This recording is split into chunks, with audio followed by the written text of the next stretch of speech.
और अब दस्तक देता सवाल और एक रिपोर्ट। सवाल ये कि क्या उत्तर प्रदेश में अब लापरवाही और जनता के हित में तुरंत फैसले न लेने वाले अधिकारियों पर कार्रवाई का सुदर्शन चक्र चलाया जाएगा। सवाल की वजह उत्तर प्रदेश में बीजेपी ही के एक विधायक हैं जो कहते हैं कि पुलिस जनता की सुनती नहीं और सरकार को गुमराह करती है। अपराध बढ़ रहा है, हत्या हो रही हैं और उन जो हत्यारे हैं उनके खिलाफ तुरंत की तुरंत पुलिस के द्वारा कार्रवाई नहीं हो रही है।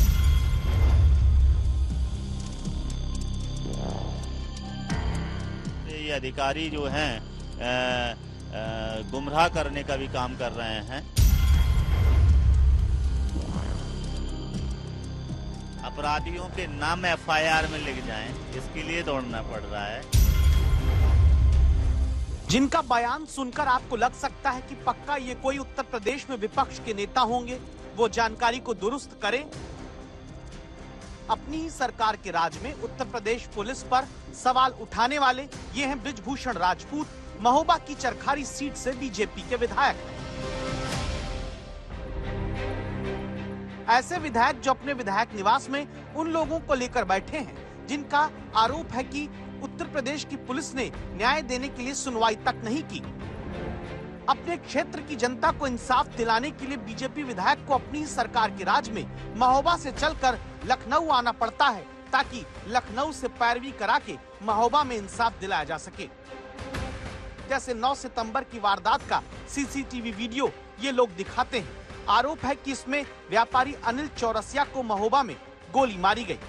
आरोप है कि सीसीटीवी में हिस्ट्री शीटर धीरेन्द्र सिंह गोली मारते हुए और बॉबी परमार हथियार देते दिखता है। आरोप है कि सीसीटीवी में वारदात होने के बावजूद महोबा पुलिस मामले को दबाती रही। यहां तक कि आरोपी धीरेन्द्र सिंह और बॉबी परमार अब तक पकड़े तक नहीं गए। परिजन इसीलिए पूछते हैं कि उत्तर प्रदेश की पुलिस बड़ी है या फिर सरकार। किसी का तो दबाव रहा होगा, वरना बाबा की जीरो टॉलरेंस की नीति है। यदि किसी के सामने सीसीटीवी फुटेज नहीं होता यदि हम लोगों के पास, तो जब साबित ही नहीं हम लोग कर पाते कि कैसे, तो आप सोचिए यदि सीसीटीवी फुटेज के बावजूद तो कितना बड़ा संरक्षण उनको प्राप्त था। दुख की बात ये रही कि जो घटना सीसीटीवी कैमरे में कैद है, जब हत्या हो रही सीसीटीवी कैमरे में कैद है, पुलिस के पास सीसीटीवी की कॉपी पहुंचती है। इसके बाद पुलिस जो है उस सीसीटीवी की कॉपी को मिटाना, सबूत को मिटाना चाह रही थी, मुकदमा नहीं लिखना चाह रही थी। डीआईजी बांदा को जब मैं फोन करता हूं, वो फोन करते हैं तो वो तब थानेदार जो है मुकदमा 304 में दर्ज करता है, 302 का मुकदमा 304 में दर्ज करता है जब डीआईजी फोन करते हैं। सोचिए आप, जो घटना, जो हत्या सीसीटीवी कैमरा इतना पुख्ता सबूत के बाद में भी 302 लगाने की बजाय 304 में मुकदमा दर्ज हो रहा हो, तो पुलिस की मंशा क्या है, किसके कहने पे वो इतने दबाव में काम कर रहे थे, ये बात मैं वहां का स्थानीय विधायक होने के नाते नहीं समझ पा रहा था, जिसकी वजह से मुझे जो है लखनऊ आना पड़ा। इसीलिए बीजेपी के विधायक पीड़ितों को लेकर लखनऊ पहुंचे। कहते हैं कि डीजीपी से कहलवाया तब जाकर कहीं महोबा में हत्या का केस दर्ज हो पाया। सरकार कहती है अपराधियों के लिए जीरो टॉलरेंस, एनकाउंटर भी कर रही है, full encounter, half encounter, gangster act, तमाम चीजें हैं। उसके बाद भी ऐसी परिस्थितियां, ये समीक्षा का विषय है। माननीय मुख्यमंत्री योगी आदित्यनाथ जी को इसकी समीक्षा अच्छे स्तर से करनी चाहिए, क्योंकि मुझे लगता है जिस तरीके से ये अधिकारी जो हैं गुमराह करने का भी काम कर रहे हैं।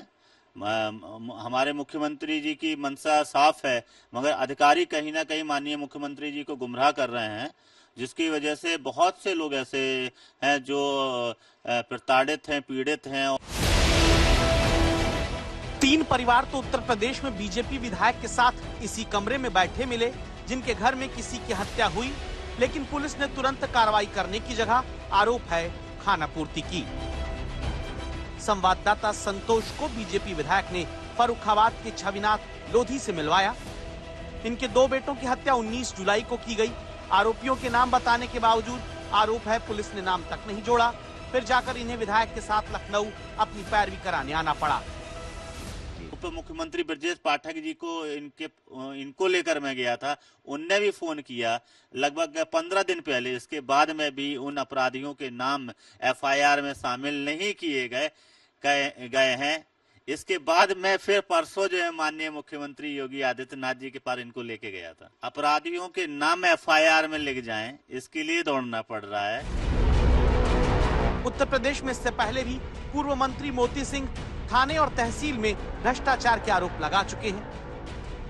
हमें ये कहने में संकोच भी नहीं, मेरे 42 वर्ष के राजनीतिक जीवन में तहसील और थाने का ऐसा भ्रष्टाचार न सोच सकते थे, न देख सकते थे, वो अकल्पनीय।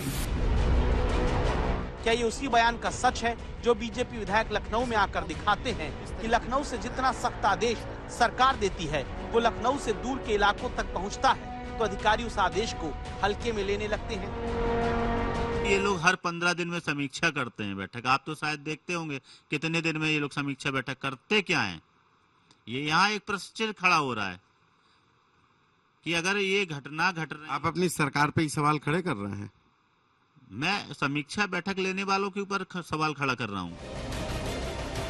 किसी चौकी और थाने पर जाने वाले लोग इस दर्द को बेहतर समझते हैं कि उन्हें एक शिकायत दर्ज कराने में कितनी आफत आती है। ऐसे में दस्तक देता सवाल, अगर बीजेपी विधायक के साथ लखनऊ आकर पैरवी आम आदमी को अपने लिए करानी पड़ रही है तो सोचिए बाकी जनता का हाल क्या है।